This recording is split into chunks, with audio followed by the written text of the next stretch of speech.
Arthur Schopenhauer was not born a pessimist. He did not come into the world believing that life is a cruel farce, that morality is a game of the powerful, or that human existence is a battlefield where only the ruthless prevail. He learned this through experience, disappointment, and observation. His journey began like that of many others, full of ambition, curiosity, and an absolute faith in reason. But by the time he wrote his masterpiece, The World as Will and Representation, he had become a philosopher of shadows, someone who revealed the brutal, mechanical truth of existence. His conclusion was clear: life is unfair, power is not virtuous, and those who triumph are rarely the best among us.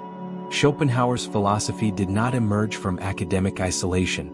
It sprouted from the pain of disillusionment and from seeing the world without illusions. His destiny seemed grand. Johanna Schopenhauer, his mother, was a celebrated writer, and his father, a prosperous merchant, dreamed that Arthur would take over the family business. But from an early age, Schopenhauer realized that the world does not reward intelligence or justice but rather cunning, influence, and brute force. His father, whom he admired, saw life in its raw, naked form, not through idealism but through relentless reality. "The world is not rational, and men are not guided by reason," he wrote. The death of his father was shrouded in mystery, a possible suicide or accident. His mother, a celebrated author and socially influential figure, rejected him for his critical and somber temperament. Over time, their relationship became irreconcilable, leading to a definitive break. When he published his masterpiece, he expected glory, recognition, and a place in history. Instead, he received indifference. His book was released at the same time as those of Hegel, a man he despised and who dominated the academic world. Schopenhauer detested Hegel not only for his ideas but because he saw him as the perfect portrait of the fraud the world insists on rewarding.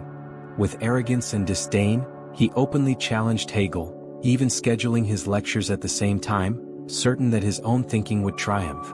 But reality was different. While Hegel attracted crowds, Schopenhauer's classroom remained empty. It was not the depth of his ideas that secured Hegel's hegemony but his ability to maneuver the game of power and consolidate his influence.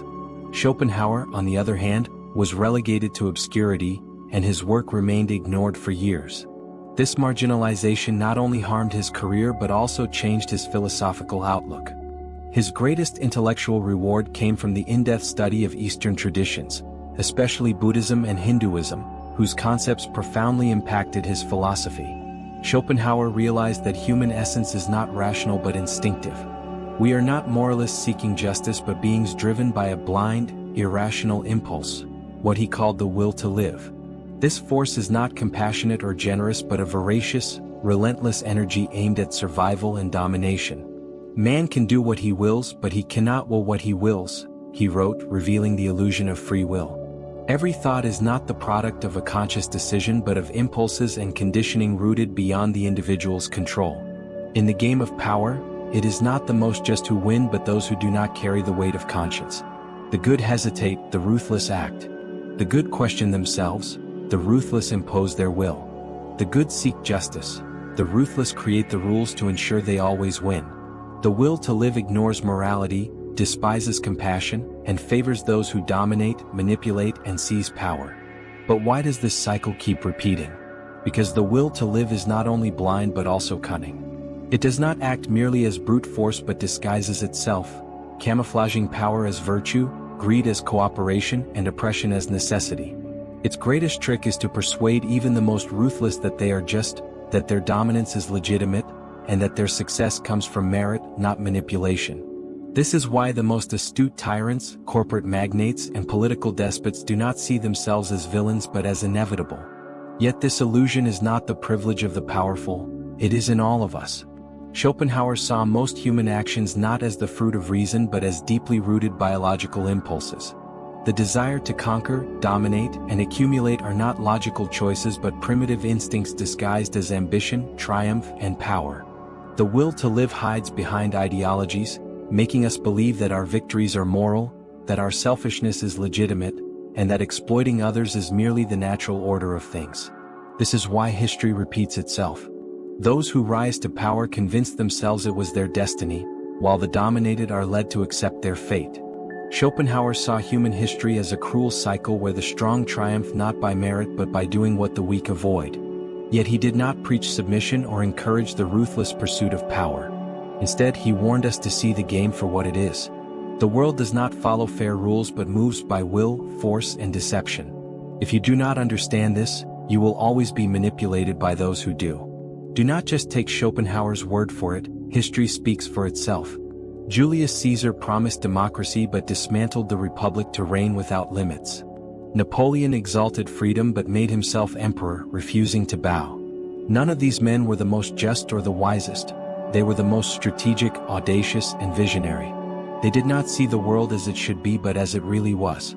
The most unsettling aspect of reality is not that these men were ignored but that they were celebrated.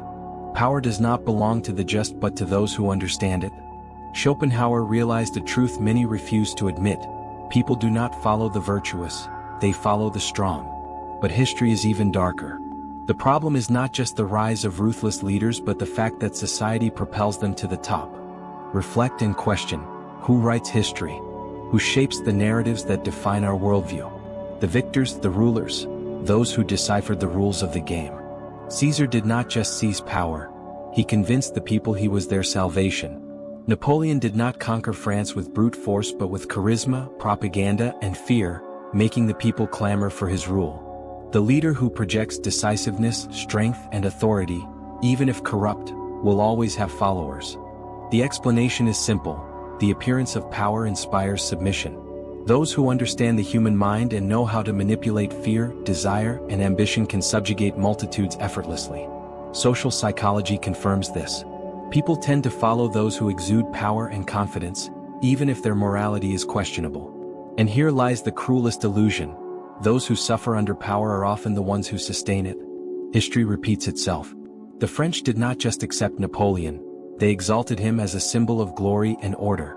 The Romans did not merely endure Caesar, they hailed him as a redeemer.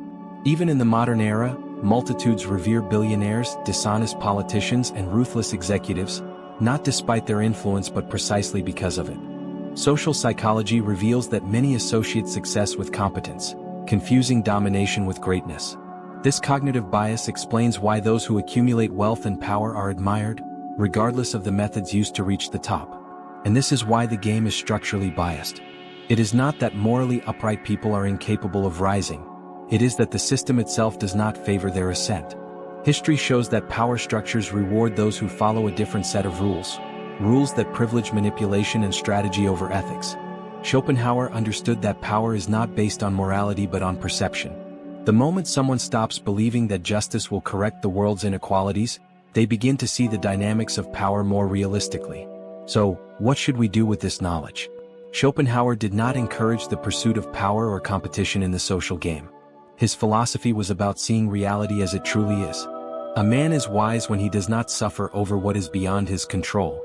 For Schopenhauer, the only genuine way to escape this cruel cycle was to detach from it, to abandon illusions, stop expecting justice from the world, and choose clarity over self-deception. He did not teach how to conquer power, he taught how to be free, free from illusions, expectations, and the false promises that sustain the social order. For by understanding the essence of the game, you become immune to manipulation. And the one who cannot be controlled is the only one who is truly free. In the preface to his classic work on the genealogy of morality, Nietzsche wrote, "What if goodness in man were a trace of decay? What if it represented a danger, a temptation, a poison, a narcotic, making the present comfortable at the expense of the future? More secure, more comfortable, but also more mediocre and limited? What if morality were the barrier preventing men from reaching the greatness and power they could achieve? What if morality were, in fact, the greatest danger? Few question why certain values are considered good or evil. Instead, almost automatically and without reflection, they absorb the moral judgments of their society. Over the last 2 millennia, Nietzsche argued, the dominant morality in the West has been an unnatural one. A code that, in his words, opposes the instincts of life. But how did this unnatural morality, a poison infiltrating the heart of humanity, come to dominate Western civilization? History reveals a constant pattern. Astute and strategic individuals rise to the top, while those who rigidly adhere to moral principles tend to fall behind. To understand why evil prospers, it is essential to return to Nietzsche, one of the most controversial and misunderstood philosophers in history. From an early age, we are taught the comforting lesson that good always triumphs over evil, that justice prevails, and that acting with honesty, kindness, and righteousness will naturally lead to success. It is a charming belief, but there is one problem: it is nothing more than a fairy tale. Nietzsche unmasked this illusion and called it the slave morality. Over the centuries, power dynamics have been shaped by ideologies that restrict strength. A striking example was the rise of Christianity in the Roman Empire. While Rome expanded its dominion through war and cultural assimilation, Christianity brought an opposing paradigm: the valorization of humility, the exaltation of suffering, and the condemnation of power as a source of corruption. Over time, this new morality not only influenced the fall of the empire but also reshaped Western thought for centuries. Nietzsche saw this process as a maneuver by the weak to subjugate the strong, a reversal of values designed to turn strength into sin and weakness into virtue. As he stated, the weaker ones moved to undermine the stronger with their morality, dragging them down to their level. Nietzsche rejected the dichotomy between good and evil, replacing it with the tension between power and weakness. In nature, predators do not feel guilt for their strength nor need to justify it.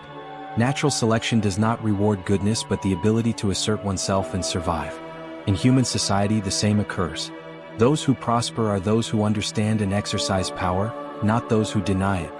Nietzsche called the Übermensch, Overman, the individual who transcends prevailing morality and creates his own values instead of submitting to those imposed on him. In contrast, those who blindly cling to traditional morality, believing that justice and virtue will guarantee them security, were called by Nietzsche the last men. They abandon ambition and power in exchange for comfort and predictability. They do not aspire to greatness nor challenge limits. They resign themselves to mediocrity and disguise their inertia as virtue. Nietzsche satirized them. "What is love? What is desire? What is a star?" asks the last man and blinks. They prefer security to freedom, fleeing confrontation, believing that morality will protect them. But power does not belong to those who play fair. It belongs to those who understand and master its rules. In the corporate world, it is not the kindest who lead but those who know how to impose their presence. In politics, it is not the most honest who win but those who control public perception. The dilemma worsens when the weak not only accept their servitude but desire it. They do not merely tolerate oppression. They legitimize it, venerate their oppressors, and choose submission to avoid the chaos of freedom. The greater tragedy is not that the strong command but that the weak willingly surrender their autonomy. History repeats itself because men tend to follow corrupt leaders, adhere to ideology without reflection, and allow others to dictate the rules. Though they claim to act out of morality, many flee the responsibility of their own power. Nietzsche argued that most delude themselves about virtue. They do not follow it out of principle but because they fear the weight of freedom. This is why many people reject Nietzsche's ideas. To accept them is to admit that there is no divine justice, no moral safety net, and no guarantee of reward. Accepting this reality is to face uncertainty without absolute certainties. But Nietzsche did not write for those seeking comfort. He wrote for those willing to face the truth. One must still have chaos within oneself to give birth to a dancing star. If morality is an invention and justice a myth, what prevents the ruthless from exercising absolute dominion? If the world belongs to the strong, what place remains for the weak? This is the great dilemma that paralyzes many, the fear that power corrupts. Yet Nietzsche did not see power as a problem in itself but as a neutral force. Its value depends on how it is used. The Übermensch does not seek power to destroy but to create. His dominion does not come from cruelty but from the understanding that to reject power is to reject life. The question is not to abandon morality and act with ruthless ambition but to transcend moralistic naivety and understand the true role of power. Strength and strategy are essential in a world that is not just. It is not enough to be good.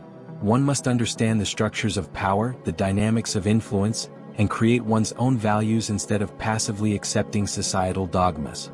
These ideas may seem elitist and unpleasant to many, but Nietzsche never wrote for the masses. Our highest insights must sound like follies and sometimes like crimes when heard by those who are not prepared for them.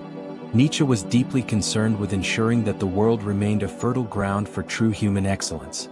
This is why he wrote only for the higher man, urging him to overcome the temptations of herd morality and follow his own heroic path in life. Yet Nietzsche was not optimistic about humanity's future. The persistence of herd morality should be a cause for concern, for beneath its innocent mask and its appeals for equality, The slave does not desire to improve the world. Motivated by resentment and envy, he seeks social and political power not to build but to destroy, as compensation for his impotence, comfort, and failures. As we learn from Arthur Schopenhauer in On Love, Women, and Death, at bottom, man is a savage animal. We know him only in the domesticated state we call civilization.